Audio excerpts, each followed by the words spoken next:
পাথর যেখানে ইস্যু সেখানে যেন নিয়মের কোনো বালাই নেই। সিলেটের ভোলাগঞ্জ স্থলবন্দর সংলগ্ন এলাকায় তাই অবাধে চলছে পাথর ভাঙার কল। ধোলাই ধূসর ভোলাগঞ্জে পাথর ভাঙার কল নিয়ন্ত্রণে প্রশাসনের কোনো প্রচেষ্টাই কাজে আসছে না। সিলেট থেকে সজল ছত্রীর রিপোর্ট, ক্যামেরায় ছিলেন আনিস রহমান। চলছে পাথর ভাঙার কল। কোনো রকম সুরক্ষা ছাড়াই শিশু, নারী, পুরুষ নির্বিশেষে সব বয়সী মানুষ এই পাথর ভাঙার ধুলার মধ্যে কাজ করাকে মেনে নিয়েছেন নিয়ম হিসেবে।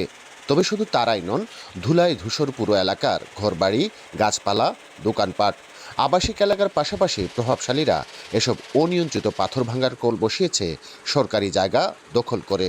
আর তাই এমন ভয়াবহ পরিস্থিতি সহ্য করা ছাড়া আর যেন কোনো পথ নেই স্থানীয় বাসিন্দাদের কাছে। এই ঈদে জামা জুতো অ্যাক্সেসরিজের ডিসকাউন্ট।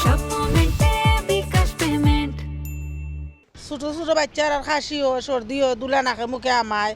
এই আপনি এখান থেকে বুলাগঞ্জ যান, বুলাগঞ্জ থেকে এখানে আসেন, দেখবেন আপনাকে চিনাই যাইবে না। বিশেষ করে এই রাস্তার অবস্থা খুব খারাপ। বাচ্চারারও অসুবিধা, আমারও অসুবিধা ভাই, খাওয়ানি, এরপরে সর্দি জ্বর।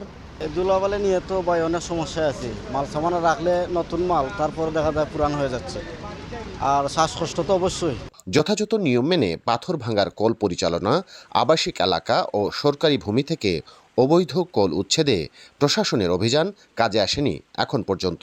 ভোলাগঞ্জের মতো জাফলং সহ দেশের বিভিন্ন উপজেলায় রীতিমতো আতঙ্কের নাম পাথর ভাঙার কল, যার স্থানীয় নাম টমটম। নির্দিষ্ট জায়গা করে দেওয়া আছে, সেখানে যদি সুবিধা দেওয়া হয় আমরা স্টোন ক্রাশার মেশিনগুলোকে রিপ্লেস করতে পারবো।